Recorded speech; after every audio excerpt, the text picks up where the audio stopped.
Welcome to the Nerd Party. Let the filibustering begin. Welcome to Nerd Pod.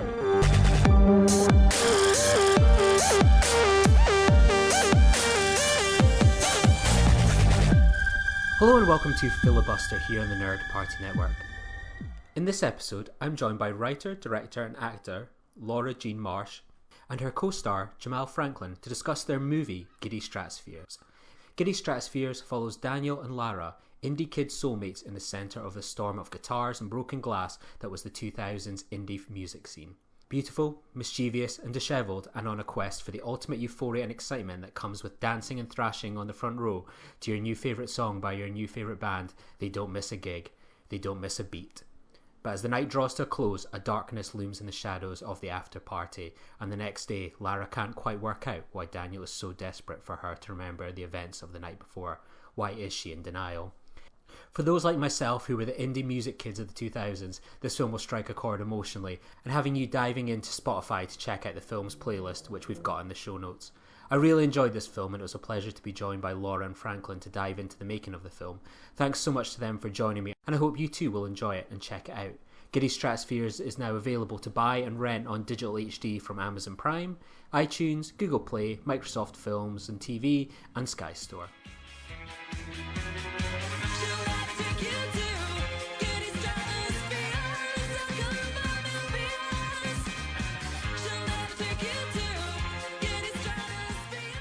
Lara, I'll start with you. You're obviously the writer, director, and one of the stars of the film. What was the origin of Giddy Stratospheres for you? Well, I came up with the idea to write Giddy Stratospheres during the first lockdown, which feels like a million years ago now. I went for a run in the park and I was listening to a Spotify playlist of kind of indie bangers from my past. I was kind of really in the sort of central nucleus of the indie rock scene in London around sort of from the early noughties through till the end. And the Long Blondes just came on and it spurred on like a tidal wave of memories from the time. I put on some of their gigs. I was in a band at the time. I was a DJ and a promoter. I went through a lot of heartbreak with various different things, lots of kind of drama around friendship groups and lots of excitement and just loads of ideas of how I could sort of thread together some of my memories into a storyline that I could put into a script came together. And I got home from my run feeling emotional. And before I knew it, I'd written Giddy Stratospheres in 2 weeks. Wow. And the next thing I knew, I was talking to Dorian and Kate from the Long Blondes, and they gave me their blessing. And it kind of spiraled from there, really. For you, Jamal, like obviously Laura's just touched on it there. This was something that's came around in kind of lockdown and obviously has been filmed within these kind of restrictions. What's it like been for you as an actor to star and work in that kind of environment? And for you, Lara, you've given yourself a huge task to do your first film, but also within COVID restrictions. How has it been for both of you navigating that? Well, for me, it's been incredible to be working on something that's been so fun and an incredible opportunity, and I've just had the best time with the cast and the crew. So I'm so blessed to have been given this opportunity to do this during such a crazy time for us all. And it was a bit of a challenge at times with the COVID restrictions, but we managed to shoot most of it in between lockdowns. And then, we had to obviously keep everyone safe, and we were really on it with all that stuff. In some ways, it felt really good to give people work, like Jamal said. So everybody from our crew, our cast, a lot of the bands that we approached for soundtrack stuff, everyone was sitting at home when I was chatting to all these people, and everyone was feeling quite nostalgic anyway, because I think with COVID, a lot of us were all feeling quite reflective and had a lot of time on our hands. So even though obviously COVID was an absolute fucker, excuse my, it was it was a nice time to connect with people, and I think it kind of was timed quite well in a way for our film, and it felt really good to give people work. So there was a really nice feeling of camaraderie on set. Jamal, if I'm correct, this is your first feature film. What was it like to get the role of Daniel and to have this exciting film to work on? Yeah, I remember seeing the casting breakdown and doing the audition for it, the self-tape. I had the most fun I've ever had on a self-tape, just dancing and having the best time. And from that moment, I knew that this was definitely something I wanted to be involved in. And then meeting Laura and Beth, it just confirmed it. And I had the best time playing Daniel. He's just so unapologetic and loyal and fun to play that, yeah, it was incredible opportunity and experience. I think I would have got on really well with Daniel and those Yeah. 2000s nights of like propaganda at like Islington and stuff like that. Yeah, I could have pictured that very well. Yeah. His audition tape, we knew Jamal was the guy from the word go, but we had to go through obviously being polite enough to audition other people as well. I knew it was him, and when we actually met him, because he did this incredible audition tape which was so moving and hilarious and brilliant, like we were just so blown away. But then when we met him, he left the room of this casting studio and me and Beth just danced around for about 10 minutes just because we were so excited to have found him. So it's just, he's such a superstar, and we feel so honored that we had him in our film. What were the challenges for you, Lara, both kind of starring and directing in a movie, and how important are your co-stars like Jamal for doing that kind of dual role, for getting kind of feedback on how the scenes are playing?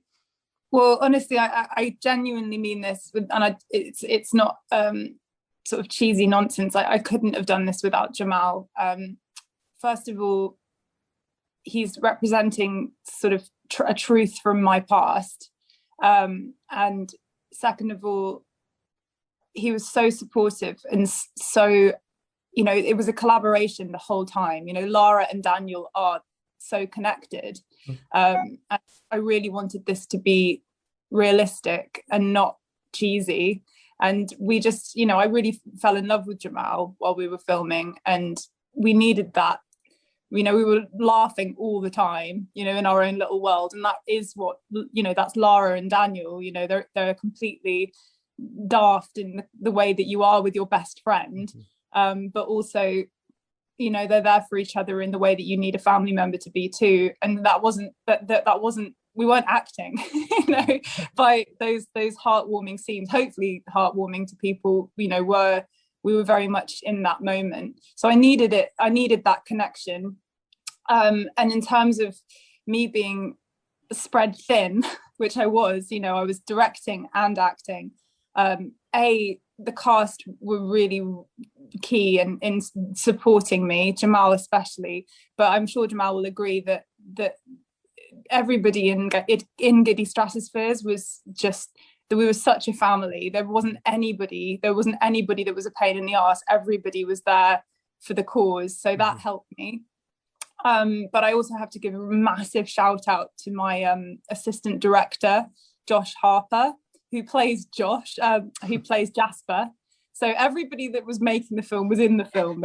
So we have, like, my producer Beth plays Bella, and my assistant director Josh plays Jasper, and when I wasn't able to sort of give feedback on my own performance, Josh would, and he's one of my best friends in the whole world, like a real brother to me. So I can't say that I could have done it without him. He was amazing. So I had a lot of people helping me out.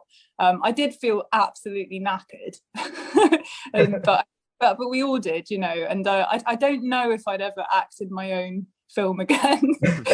I don't know if I could hack it, to be honest, but I wouldn't take it back in a million years, because I had the support of Jamal and the cast and the crew.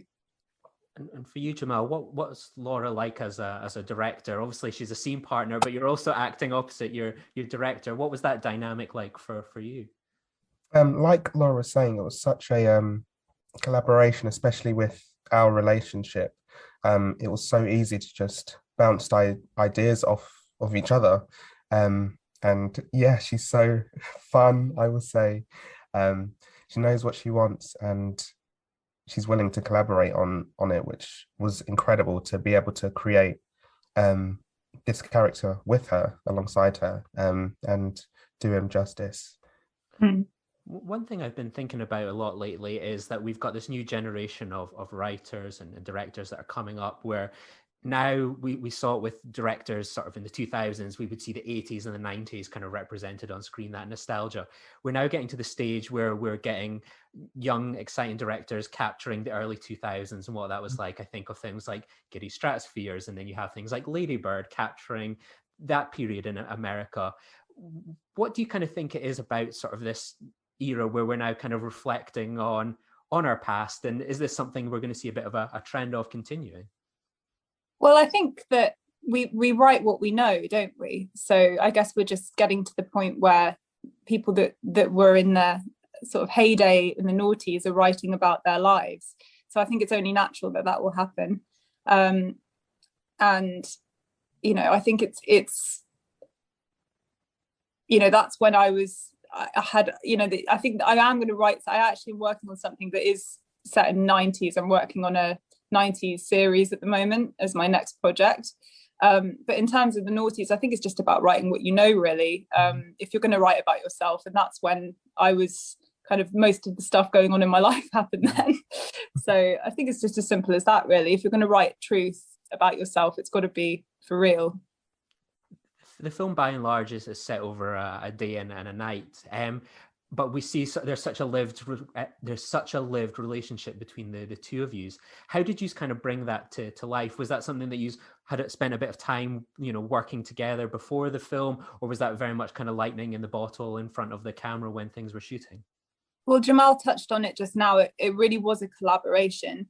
I think in order to create a realistic relationship, you need to collaborate. I'm by no means a dictator in terms of filmmaking. So Jamal had put in a lot from the word go. We talked about his character and his background and his family and his truth, and he can tell you this as well, obviously, but it really was 50-50, if not, Jamal really did create Daniel with me and made it his own. So it really was a collaboration, wasn't it, mate? Yeah, absolutely. And I think it's amazing because we genuinely clicked straight away. So the relationship that you see was just us.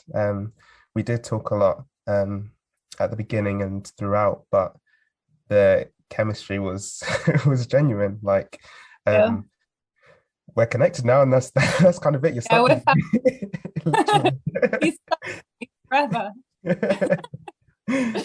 What do you hope people will take away from the film? It's one of those things, it's equally as enjoyable. It feels like a night out that probably a lot of us haven't had in a long time, or God, I'm missing concerts and so on. But there's also some really powerful messages about kind of, families and, addictions, etc. What do you kind of hope people will take away from the film and be their reflection on it? I hope people feel comforted by it. Obviously, I'm dealing with some of my own demons in my writing, and some sort of heartbreaking memories. I hope people are comforted by it because, no matter how dark things get, there is always a light. And one thing that has always soothed me is music. It really is that is my, always the lullaby for me, listening to music that makes me feel good. And obviously I wanted to bring those two things together. And I hope people are comforted by that, and they feel, obviously people from that era are going to feel nostalgic, but that wasn't why I made the film. I wanted to make a film about friendship, and about,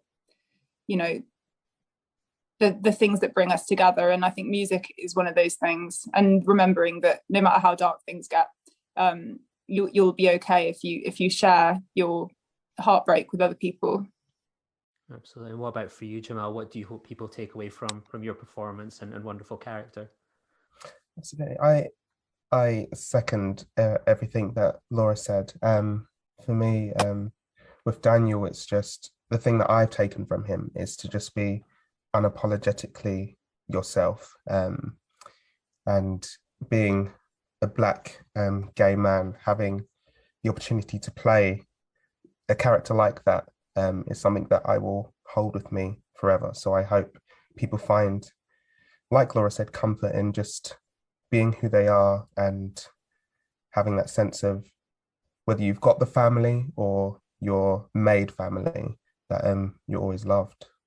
Well, thank you so much, guys. I really appreciate it. I've watched the film a couple of times already. The joy of like a really good 67-minute runtime means you can watch it and then dive back into it the day after. So yeah, I watched it again this morning in bed as I was drafting up my questions. So I really enjoyed it. And as I say, it's so comforting to watch something like that where, you know, it's a good night out and, you know, good music, but also something where it's like, these are lovely characters and you hope the best kind of comes together for them. So good luck with the film, and I look forward to seeing how much of a success it is. Stay in touch, and thank you so much for your support.